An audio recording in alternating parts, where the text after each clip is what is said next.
3, 2, and 1. Did you take me out of the doghouse? I did. You sure you got me off mute? Jerry said a bad word. I had to restart this thing. He put me in the doghouse. Dang it. Oh, it's an adult-only show. We should make it explicit. Right. The no under 18 PG-13 version. I mean, you got to be 21 to be in the government. It's 18 to be in the military, so she'd be able to handle a couple of bad words.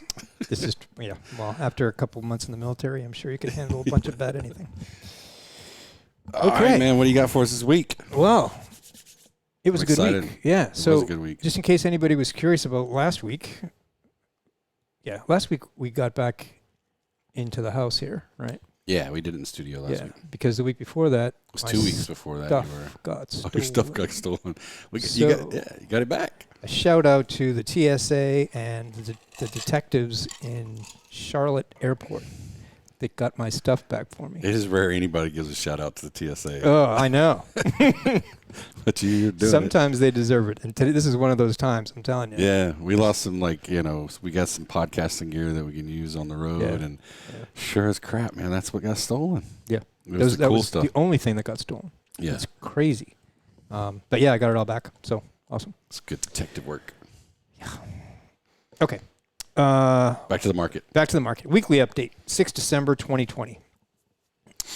We're going to go to Paul Samuelson for the quote this week.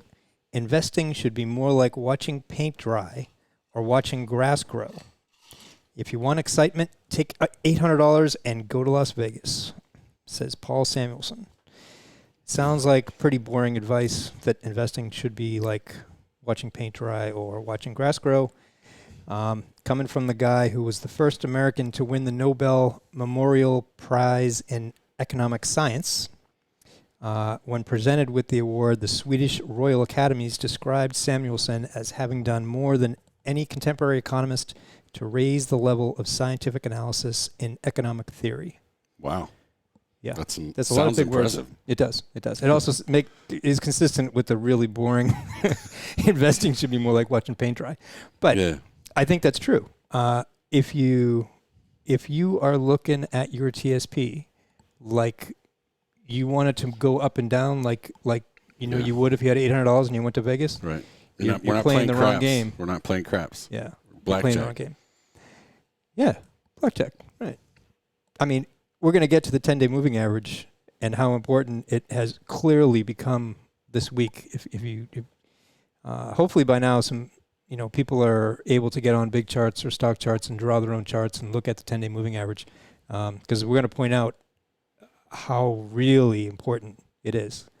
And we're getting really close to being able to put simple versions of these on our website, which I think a lot of people are going to enjoy. Because although you can go to big charts and stock charts and .com and all those places, it still is a little bit of a struggle sometimes to kind of get in there. So we're going to try to build those for you. They'll be live. They'll be on the website. We've got one more index that we've got to get them to add. Yep. And I think we'll be able to do it. Right. It's not going to be stock charts. So one of the things some people might be wondering about, because I didn't realize it was doing this, I've put out a couple of charts on stock charts to the group on Facebook. And I build them in stock charts, and I thought that when I share it to the group from stock charts, it would come out that way. It doesn't. It doesn't. All the settings don't carry forward. So it doesn't look like you thought it did when you sent it. That's correct. Yeah. I didn't notice that either. Yeah. So. And I'm usually looking for that. Yeah. It's. So that's the answer. If anybody is wondering why it looks a little different. It looks like that. Yeah.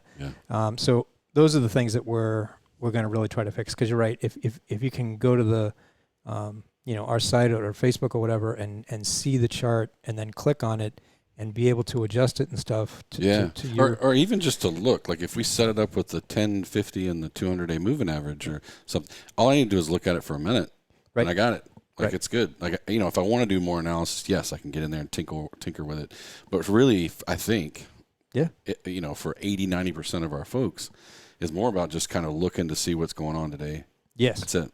If you can get to the point where you have seen a chart and you know where the trend lines and the moving average lines are, where they line up with the price, just notionally, and you walk into the office that day, and we don't walk to the office these days, but nobody does. Yeah, we definitely don't. You look up at the TV and you look at the ticker and the price, Oh yeah, if it's 3,600 or 24, you know where you are. Yeah, right, exactly. So that's not even looking at a chart. That's just knowing where the chart is, and then saying, okay, well the numbers is this. Right. So you don't have to worry about the news is like, oh, the sky's falling, whatever. Yeah. You see what the number is and you go, oh, okay, yes, the sky is falling, or nah, this is it's another day. Yeah. So that's how that's pretty much what I do. I always spend my day. Right. 24/7. Yeah. Okay. The market this week. So market continued to roll higher. C fund was up 1.67% for the week. S fund up 2.01%. I fund up 1.07%, and the F fund down a big 0.39%, which I didn't do the chart for the F fund, but if you pull up a chart of the AGG, which is the F fund, a 0.39% move for the week is quite a bit for a bond fund. So, okay, we had an important breakout. So if you guys saw, I did a post in the group and on the page on Monday. We're going to get to that. That's going to be the next slide, actually. But I did. It's an intraday chart, so where each tick is 30 minutes on the chart. And it shows a really good intraday bullish triangle pattern. And on Monday, I put it out, and I kind of pointed to, what should happen when. And then I did an update on Tuesday, because Tuesday was the breakout from that pattern. And so it was a great example of how to use intraday patterns to sort of project what's going to happen on the daily patterns, which is what we can trade. We also had important tests of the 10-day moving average on all three stock funds. We'll take a look at that. And so it was it was a big week, great way to start December. So before we get into the regular, actually I think I have here the 6-month daily charts, we're going to take a look at, like I said, fractals, which are patterns within patterns. We cannot trade the intraday charts, but the short-term intradays ultimately form the longer-term charts, right?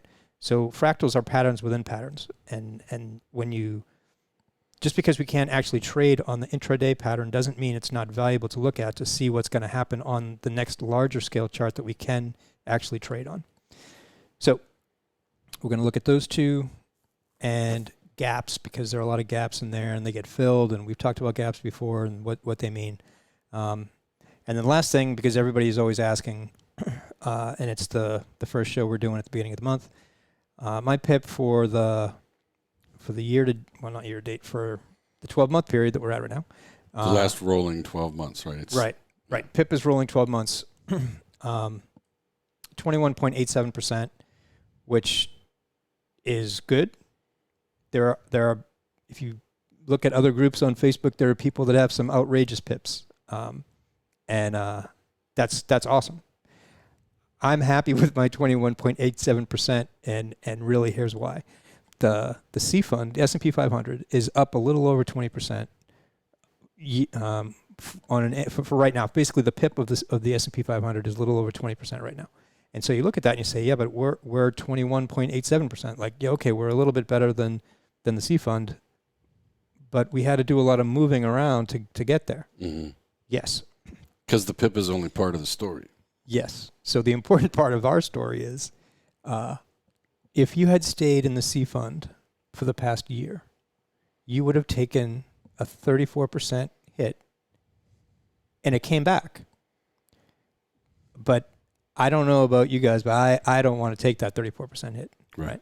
So if you take a look at Smart Reads tab on the site, there's I think it was February 21st or 23rd, we did the alert to I think we went from the stock funds to 50/50 F and G, and that saved anybody who followed it a 34% hit relative to the S&P 500. And so to get a 21, 22% rate of return at this point without the risk of that 34% hit, it's a thing called alpha, and it's valuable. Yeah. It's actually how there's a few other ones, right, Beta, besides actually. the alpha and the beta, that real investors use. When I say real investors, I mean people that are really trying to see, okay, it's great you had this percentage performance, right? But that doesn't tell the whole story, because it doesn't talk about, and we went through this example, right, of like, if you got out at a certain point and another person just rode the wave, how it's going to cost more money to get back to your $100 if you start at $100, right? The other person is back at 75 and we're at 95, right? So we'll get back to our 100 much faster and surpass it, where the other person's just going to get back to their $100 eventually. Right. That's the alpha, and I didn't really explain that very well, but that's the missing link that everybody. Oh, I got a 28% pip. Well, but how much money did you make and lose in there? Right. And everybody wants to say, oh, that was just on paper. Well, at some point it becomes real. Right. So that argument is valid, but if you're close to retirement, you don't want to take that 34% hit, because what if the market doesn't come back as quickly as it did this time? Right. What if it doesn't bounce back as fast? Yeah. Right? What if it doesn't bounce back before you retire? Yeah. Right. You are, you're in trouble. Yeah, a lot of trouble. Right. And it all goes back to, we always say this, like, we don't have a crystal ball. We're not guessing, right? We're not guessing. So we don't know if that was going to be a 34% drop, a 70% drop, only a 10%, but never come back up. Like, you don't know. Right. So the point is to get out, and not risk that. Yeah, absolutely. And get back in. And then we're going to kind of get to that too. And the 10-day moving average has a lot to do with that. The way we do it, you are not going to catch the top and you're not going to catch the bottom, but you're going to be pretty close to both. Right. And that's the best you can do. If you can do better, give us a call. Yeah. Oh, yeah. Without guessing. Some of these pips that I've seen are astronomical, and I'm happy for these people. Yeah. And if they did a show, I would watch it. And if they did a newsletter, I would buy it. Right. I'm not seeing that. Yeah, exactly. So anyway, all right. Okay. So this is the chart that I put up on the group on Facebook on Monday. And you can see if I can make my pen work this time. Right there, it was early in the morning when I put it out. So this, actually the arrow that I already pre-drawn on here is probably better. That's where the price was when I put this thing out on Monday. And it's a bullish triangle. What makes it a bullish triangle? You basically have the top is horizontal. It's not exact, right? Because we didn't get to the middle isn't as high as the two ends. But you have a horizontal top and you have higher lows, which when you connect makes a triangle. Okay? So only two things can happen out of a triangle. You get a gap down or you get a gap up. This is sort of the opposite of the funnel. A triangle. Of a channel. When you say a funnel, what do you mean? Not the funnel, megaphone. Megaphone, yes. Sorry. Right. The megaphone pattern. This is like the reverse. Yeah, kind of. Yeah. And it's much more common. I mean, triangles are very, very common. Yeah, the megaphone, not so much. No, very rare, thank God. So I put this out on Monday, and I'm going to come back to this again, but I'm going to say I put it out on Monday, and then on Tuesday, that's what happened, right? By the end of Monday, it had come down, because again, these are intraday charts, right? So this is 2 months where each tick is 30 minutes. Okay, so I keep, in my mind, I can blow between time horizons real quick. So, and I know it's kind of hard for people to get their mind around. This chart is 2 months where each tick is 30 minutes. So but at the end of the day, on Monday, we were right here. But then on Tuesday, we gapped up and finished above the channel line. And the cool thing is, the gap up on Tuesday was on really big volume at the open. right? Not as big as the volume on this gap, but very bullish indicator. And as we know, which we'll get to here in a minute, what happened during the rest of the week, the market kept on going higher. Okay. So a little thing about gaps. Let's start with this. This gap here, the gap is just a hole, right? That gap did not get filled. That gap did not get filled. They don't always get filled. Filling the gap basically means the price jumps, comes back down, fills the gap, and keeps going higher. This gap did get filled, right? The price jumped up. We're here, jumped up here at the open, and they came all the way back down, and then kept moving higher, right? The gaps generally get filled, not always, but it's basically so if you know the gaps usually get filled, and you see one, then you aren't too concerned if the price rolls over. You're looking at, so right here, if you saw that price, and then you saw it roll over, and you started to be concerned, you shouldn't be concerned until it gets below, this area, because that's when the pattern fails. Most gaps get filled, and as long as you remember that and are okay with that and know where those numbers are, you're good. Okay, so the gap gets filled, creates this bullish triangle pattern, and then breaks out. All right, so that was the gaps. The volume was really good here and really good here. This was the prior high. So all this is a consolidation, a bullish triangle consolidation that is moving us higher. Okay, and that's what happened. That's what played out going forward. So again, no crystal ball, because things could have turned out different. But the analysis, the technical analysis works. It works to kind of to create expectations for what's going to go forward. Yeah, I mean, I think as I look at these, I always think about the difference between possibility and probability, right? Yes. When you're talking analysis, those are some of the ways that you look at things. And so as you get more and more indicators of a probability, you start to have more faith that it's going to go one way versus the other. Right. That's kind of how it works, right? So as those indicators all fall in line, the probability starts to get higher and higher that's what's going to happen. Still don't know. Correct. But the probability is high, which is the best you can do. Yes. And I was actually looking at that today. We definitely I've put out some things where I've overlapped different indicators, and it would definitely make me think that the market was going to go in a certain direction, and it didn't happen. And as soon as it didn't happen, change. Right. Like I get it, right? It's just because all the patterns line up does not mean it's going to go in the direction that you think it is. Yep. So you have to. That can be your plan A, and it can be a strong plan A. You got to have a plan B. But you got to have a plan B. Yeah. And then you always talk about having your line in the sand, right? Yes. And so hopefully as people get more educated, watching this show and reading all of our stuff, that they start to draw their lines in the sand, right? And they start to say to themselves, okay, this is where I'm comfortable working in, right? In this window, right? That's my risk tolerance level. Right. I'm okay in here. And that might not match up with Jerry or me or someone else, but that's yours. And if you can translate some of this technical analysis that we're giving you into finding where your lines in the sand are, again, it helps you to be able to just look at the stock ticker as you walk by and go, oh, S&P is there? Oh, we're good. You see it somewhere else and you go, oh, I need to go get some charts, go look at some stuff and see what's going on. Absolutely. Right? If you can get notionally to that point where you're walking by the TV and you look up and it really isn't that hard. Nah. It just takes, because it's new information, it's new learning. I mean, when I started this, I had no idea what you're talking about, and sometimes I still don't.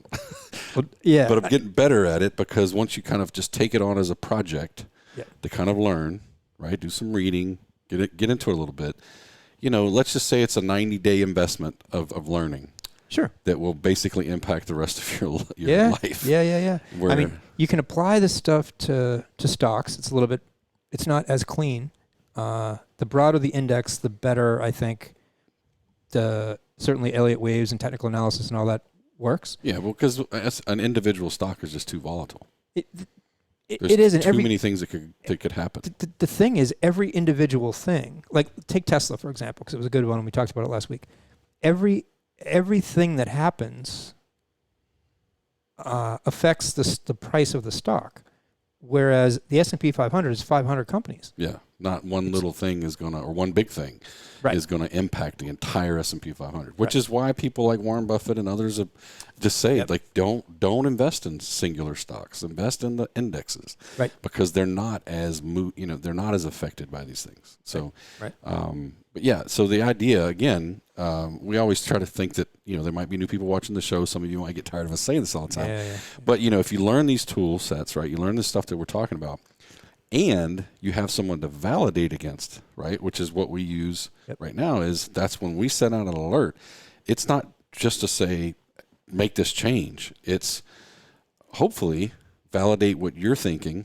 You the other person against what Jerry put out, right? And it says, okay, yeah, I'm comfortable. That's what I was thinking too. Yeah. All right, let's do this. Because now you've got somebody to kind of bounce it off of, right? Yep. Yeah. We have a lot of friends that do that, and one of the things we're going to talk about here in the 10-day moving average,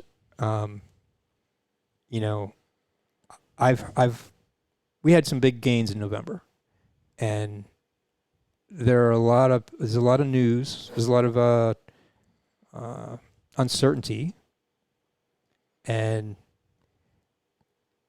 we had some big gains in November. So a lot of people are taking money off the table, and there's nothing wrong with that. It's fine. My response to anybody that emails in or texts me or whatever is, hey, I'm not opposed to taking money off the table, as long as you'd have done the next step and said, okay, when will I get back in? When do I get back in? Exactly. That's the key. Because otherwise, you're not, I've been as guilty as anybody about doing that same thing. Hey, we're way overextended. I'm getting out. That's not. That's fear. That's acting on fear. Yeah. It's an emotional action, which is what we try not to do. I try really hard not to do that. Yeah. Right. And you're pretty good at it. Well, I've been accused of being really, really good at it. Yeah. Yeah. So anyway, and we're going to get to that a little bit, because the 10-day moving average, at least for me, is the line where, as long as the price is above the 10-day moving average, and the 10-day moving average is increasing, then you have no idea how much further up the 10-day is going to go. So to get out of the market just because you feel fear of something someday happening is just not a good idea. All right. So we're actually going to get to that here. First, we're going to do the C fund. The better example of the fear thing there is the S fund, because it made way more gains in the last few weeks. But the C fund is all three of them have good examples with the 10-day moving average. So we got support right here, really good support of the 10-day moving average, right? And that was following this huge move up right here. Okay. If you were following the alerts, we got in on this day right here. So right at 34.50. Okay. And it looked like we were getting in late because we lost this whole move right here. Now, unless you did have a crystal ball, you weren't getting in on that day. So, barring getting in on the very bottom day on the reversal, the next best possibility maybe would have been this day. But even at that, it closed below the 50 and the 10-day moving average. So then the day that really you could have done it is the day that we did it, which was right there. It was the day that decreased the risk the most. Okay. So then the market runs up, consolidates sideways to the 10-day moving average, and then keeps on going. It's tracking along the 10-day moving average. as long as the price is above the 10-day moving average and the 10-day moving average is moving higher, I would say you need to be in the stock funds and just keep your fears at bay. I mean, we had a huge run here. We get 3,200 to 3,700. I don't know what the percentage of that is, but it's, say it's like 20%. It's a lot. It's a big move. It doesn't matter what it is. You got to be in the stock funds when the price is above the 10-day moving average. Okay, so for the C fund, we're good. We finished the week on a good day, up 0.88%. New all-time high. We were just shy at 3699.12. We're just shy of 3,700 on the S&P 500, which is great. Indicators definitely have room to move higher. The interesting thing about the indicators, when they're really extended, right, you usually have a steep curve up. You just muted me. All right, steep curve up, and then and a top, and you can see that in the indicators, right? We're not there yet. We're not seeing that.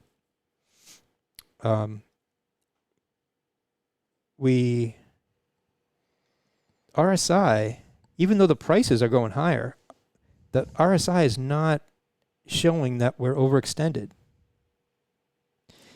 So I think we're good. I mean, I'm, no crystal ball, but I'm happy where we are. Okay.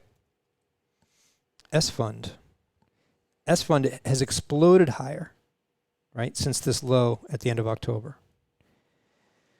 We had a little bit of a test there at the 10-day, and then this week we had a really good test of the 10-day right there, and it keeps moving higher. So we had let's see, Friday, Thursday, Wednesday, Tuesday, Monday. Monday we had this red day right there. Right, we had a few percent move intraday down, which is an example of I don't, if I'm looking at the ticker, walking through the office, and the price is down here at just over 1,800, I'm not too worried about it because I know that I'm still above the 10-day moving average. So on the S fund though, as opposed to the C fund, when you're overextended here, you're near the top, right? You can barely see it here, but when you're overextended, you're near the top. We've been overextended for a while, and the price keeps going higher. And the MACD is high, relatively high, and the histogram is angled down. So I'm a little bit less confident in the S fund from a technical perspective than I am in the C fund. Meaning that there are indicators that are based on what you just told us. Yeah. There are indicators are showing that this might not be a long-term trend, an uptrend, right? That there's some things that you got to keep your eye on. Meaning if those other indicators weren't there, you'd feel a lot better about the direction it's going. Yeah, it's sort of stability, right? You're driving your car, you got a BMW, let's say. I don't have a BMW, but I wish I did. You're driving a BMW and you're going... I was going to out you and tell them what you're driving, but that's okay. I do like my car. Let's say... I used to have a Jeep, right? Let's say I'm driving my Jeep 50 miles an hour down the highway. No problem. I'm cruising, everything's good. Mm-hmm. 80 miles an hour in my Jeep. I'm dicey. Rattling all over the place, right? Because you had an old Jeep. I did have an old Jeep, yeah. I remember it. Yeah, it was great. Loved it. Yeah. It's not designed to go 80 miles an hour, right? No. Now, it can probably go 80 miles an hour for a long time, and it can probably inch its way up to 100 miles an hour before anything gets, too crazy. But at 50, you're good. Yeah. Right? That's kind of the thing with the indicators. So if you're below the upper, like the 70 line, are you flipping back to this thing? Yeah. All right. If you're below the 70 line, it's like driving down the road at 50, 60 miles an hour in your Jeep, right? If you're up here,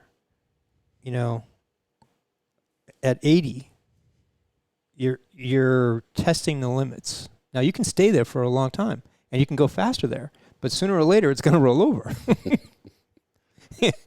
You know what I mean? It's just physics basically. Right. And you can see it in the chart, right?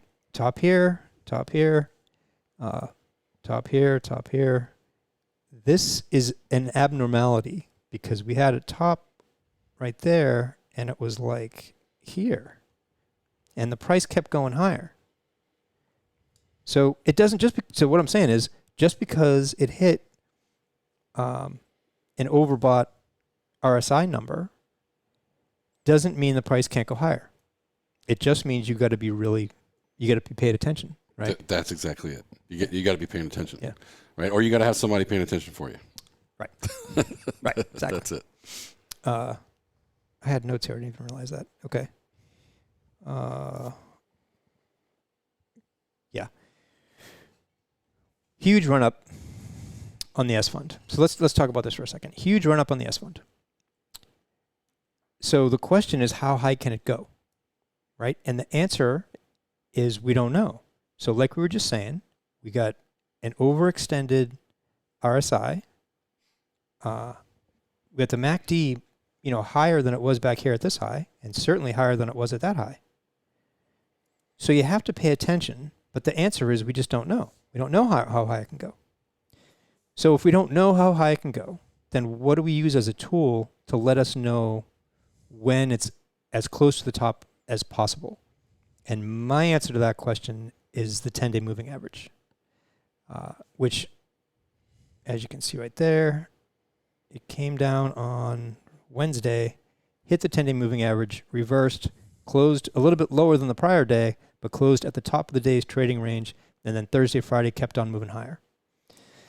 So as long as we don't have a close below the 10-day moving average, I'm staying in the S fund. I saw an article today that got shared out on Facebook. It was, I think, a Market Watch article, but it was in one of the Facebook groups. And it was something referencing values not seen since the high in 1929. There's been a lot of that out there. There's a lot of fear for a lot of reasons. If you don't have guide rails, like the 10-day moving average, in my case, it could be the 50-day moving average if you're only watching it once a week or whatever. But if you don't have guardrails, you'll get sucked in to the sky's falling or the sky's the limit. Either one, they're both, they're clickbait. That's really all it is. It's clickbait. So try not to get sucked into it because it's no bueno. All right, last one, iFund. You can tell by looking at the chart, the iFund has exploded out of this horizontal consolidation pattern. It's about up 19% since the bottom. So we hit the 200-day moving average on the downside, and then we're up about 19%. But we're very close to the 10-day moving average, right? On, what was this? Friday, Thursday, Wednesday, Tuesday, Monday. Last Friday, I guess, we had a huge test of the 10-day moving average right there. In fact, it closed below it, just barely, but closed below it. And then Monday was right back in the game. So you got to give it a little bit of wiggle room. But I am a little bit concerned about the iFund because, again, kind of like the S fund, it's been riding that 70 line for quite a while. You get the MACD that looks like it wants to roll over, and the histograms, which are almost there now. So, and you get, get rid of some of this first. You get this big volume down day when we tested the 10-day moving average, and then you get relatively low volume up days after that with the price increasing. So again, these are things to watch, to know about, and watch, knowing that. So again, we're sort of pegging the tachometer, right? But the speed is increasing. So as long as the speed increases, let it keep riding, right? If it rolls over and we get a close below that 10-day moving average, and we see it also in the rest of the funds, that's when I'm getting out. I'm not getting shaken out by some clickbait on Facebook. But when it rolls over, I'm out. I mean, I'm pulling the cord like immediately. But so, just in case people are a little concerned about that, I don't have a big chart, a long-term chart here, but this consolidation right here, 2.5 month long consolidation, that gave a whole lot of breathing room. So I'm really not worried about the market rolling over from here. It might come up and consolidate like this, but I really think it's going to be something more like that. If you are watching the show and you've watched this far into the show and you're not a subscriber, I would highly recommend you sign up, because the what we're putting out now on the weekly update is usually quite a bit more in depth, and I can tell you the this newsletter, yeah. I did some things this. We're going to talk about some really in-depth Elliott Wave charts, not long term, but Elliott Wave charts that look at where the market's going, or not where it is going, but where it's likely to go. Yeah, and what Jerry's talking about, most of you that are members, I hope I figured out that we've made the newsletter members-only content. And what that allows us to do is just get more in-depth analysis as opposed to before. Because we can only give away so much. And, I mean, it's just the value and the time that goes into all that analysis that we felt, now that we have this show that's public and free and anybody can watch it, and you're getting lots of great analysis just from this. Oh, yeah. I mean, this is a huge value. If we think it is, all right? Maybe we're wrong, but we think this is a huge value. Now that we have this capability to give this out free, we moved the newsletter, into member content so that we could pour more energy into the member content, if that makes sense. And right. I mean, if you're a subscriber, you have bought in to what we're doing, and I can get deeper into the analysis of it. So it's just it's two different things. If you want to get the highlights, and I think this is some good stuff that we're talking about. Yeah, you could definitely make decisions about your account based on just what you see here. Sure. As long as you're, educated enough, or you're following along, or you can make decisions if you can just draw a 10-day moving average. Exactly. Exactly. Plus, at the end of the day, I mean, we subscribe to other newsletters, and at $20 a month, we're giving huge value for $20 a month, right? Yeah. And so that's not a sales pitch. We try to do as little of that as possible, because it is what it is. You either get it and you believe in it and you see the value and you jump on board as a member, and or not. But at the end of the day, what we're really trying to do is educate people. That's what we're really trying to do. Absolutely. We're not trying to tell you where to put your money. We're trying to show you what we're doing, and we're trying to educate you. And that way, you can take more control over your world, your investment world. Right. One point, we need to do a show about the difference between I am 25 and I'm just starting my career. Where should I put my money? Or I'm 60 and I'm going to retire next year. Where should I put my money? I mean, we could do an hour long just talk about that. Yeah, because we hear it all the time. Yeah. And I think people would be surprised to hear our answer to that question. Yeah. I mean, maybe some people wouldn't be surprised because they listen to us, but it's not the answer you probably think it is. That's for because sure. The market doesn't give a damn. Right. The market doesn't care if you're 25 and you just started, or if you're 65 and getting ready to retire. It just doesn't care. There are some things that you need to consider, but you're absolutely right. The market doesn't care. That's for sure.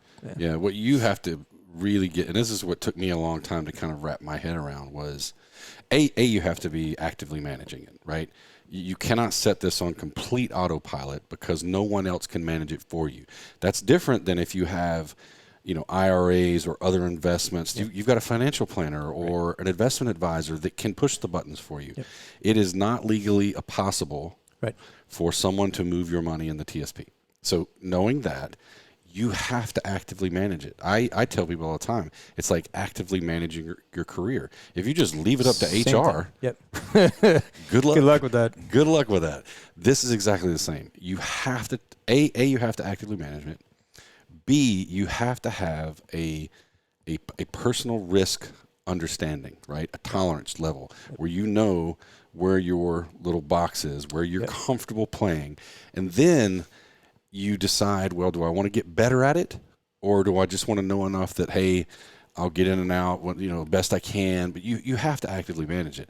If you really want to be a high performer, then you're learning all the technical analysis you can, so that you can just take a look at a chart, 5 or 10 minutes, look at the stock ticker, make a decision, and you're good.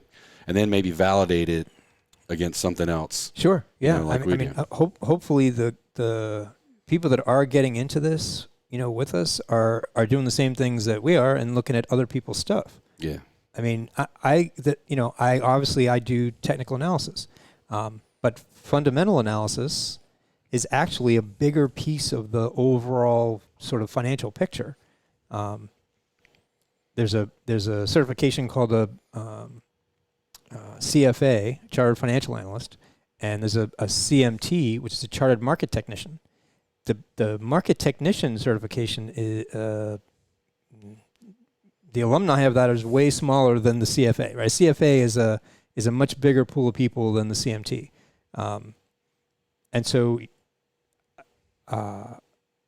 fundamental analysis is an important. It's an important piece of the whole thing. But it's not the only piece. And so the more you know, the more you know, and you can make decisions. And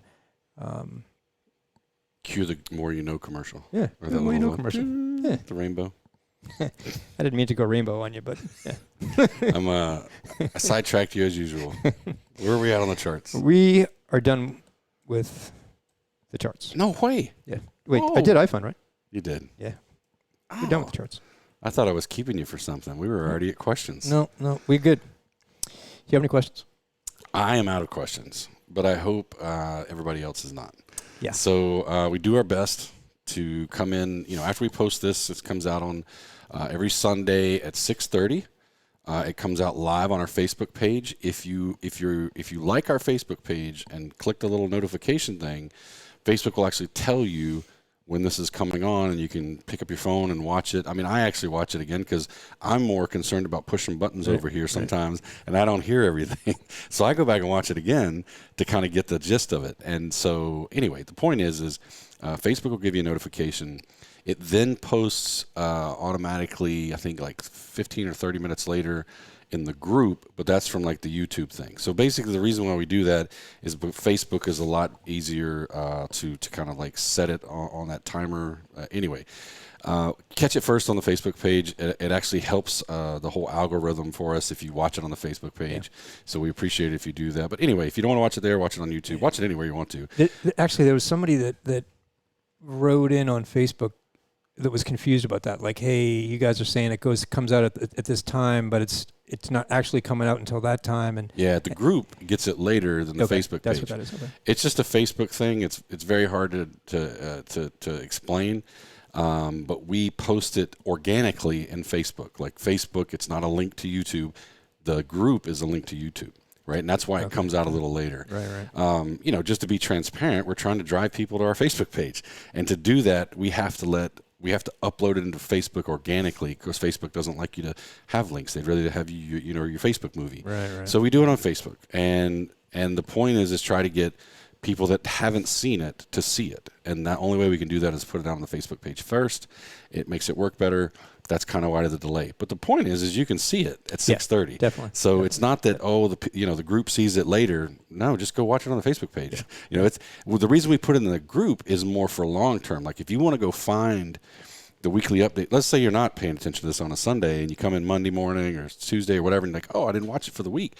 You can go to our Facebook group and the page both, but they're archived there. Yeah. And that's really more, or the YouTube page, they're all right there. Yep. So that's really kind of why we do that multiple setup. But the key thing, if you want to be nice, is to like the Facebook page, share it with your friends. Share it with your friends, it helps. Yeah, tell everybody about it, because we're really trying to get this show out there to educate people. Whether you become a member or not, we try not to kind of like, make this an infomercial, and it's more about education. And if you like what you see, you'll become a member. That's really at the end of the day. So share it with your friends. We have 6,500 people on the Facebook group.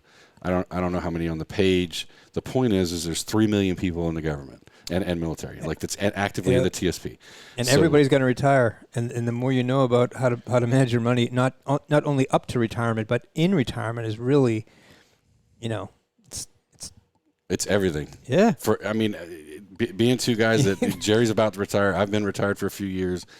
If I knew all this stuff when I was younger, I would definitely be a wealthier person. I can't tell you how many times I've read that comment on Facebook. Yeah. It's probably me writing it a couple times. I wish I'd have known. Yeah. All right. We did a good show. We kept it under an hour. Nice. We're at 45 minutes. Perfect. That's kind of the shortest in a long time. That's good. If you have any questions or comments or complaints, if you have complaints, send them to somebody else. Questions or comments, send them to us on Facebook. And we appreciate you guys watching. Are you ready? Right. I'm ready. Here? Let's do the jam. Have a great weekend. Bam. Bam. Oh, there it goes.